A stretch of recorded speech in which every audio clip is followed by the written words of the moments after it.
বন্ধুরা, সকাল করে এসে আমি ভাত বসিয়ে দিয়েছি। রাতে আমার মেয়ে কি করেছিল, লুচি করেছিল। সেই লুচি তো আমি খাই না, সেই জন্য আজকে সকাল করে এসে ভাত বসিয়ে দিয়েছি। ঠিক আছে, রোজ রোজ তো শুধু ভাজা দিয়ে আর ভাত খেতে পারবো না, তাই আজকে কিছু টমেটোর আনিয়েছি, আর এই যে ঝিঙে, পটল, আলু আর দু পিস মাছ আনিয়েছি। এগুলো ঝোল বানিয়ে ফেলবো। এই ঝোল দিয়ে আজ ভাত খাবো। তো গরমে পাতলা পাতলা ঝোল দিয়ে ভাত খেলে খুব ভালো লাগে বন্ধুরা, তাই আমি আজকে ঝোল বানিয়ে ভাত খাবো। ভাতটা আমি দেখে নেব। তো ভাত আমার হয়ে গেছে। আর যে পাতলা ঝোলটা বানাবার জন্য কড়াটা আমি চাপিয়ে দেবো। এবার আমি ফ্যানটা ঝেড়ে নেব।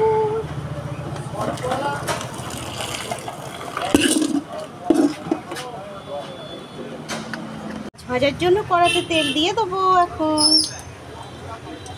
তেলটা আমার এসে গেছে, মাছগুলো এখন দিয়ে দেবো।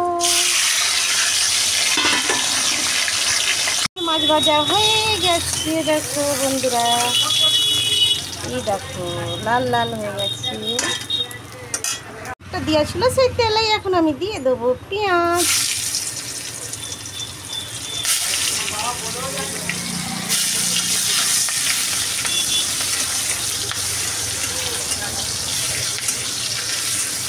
পেঁয়াজগুলো লাল লাল ভাজা হয়ে গেছে, তো আমি এখন দিয়ে দেবো সবজিটা।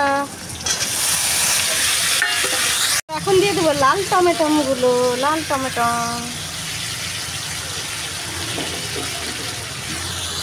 দিয়ে নেড়ে দেবো। মশলাটা দিয়ে এখন কষিয়ে নেবো একটু মশলাটা দিয়ে। তো বন্ধুরা দেখো, ভালো করে কষাই নিয়েছি। এবার পাতলা ঝোলের জন্য কিছু জল দিয়ে দেবো, কিছুটা। তো যেকালে আমি ঝোল করব তাই একটু বেশি জল দিলাম। তো এখন একটা পাত্রে চাপা দিয়ে এখন রেখে দেবো।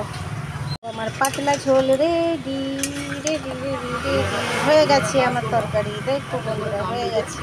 এবার নামিয়ে নেবো। তো আমি ভাত বেড়ে ফেলেছি, এবার খেয়ে নেবো। দেখো আমার ঝোলটা রেডি হয়েছে। কেমন হয়েছে একটু কমেন্ট করে জানিও বন্ধুরা।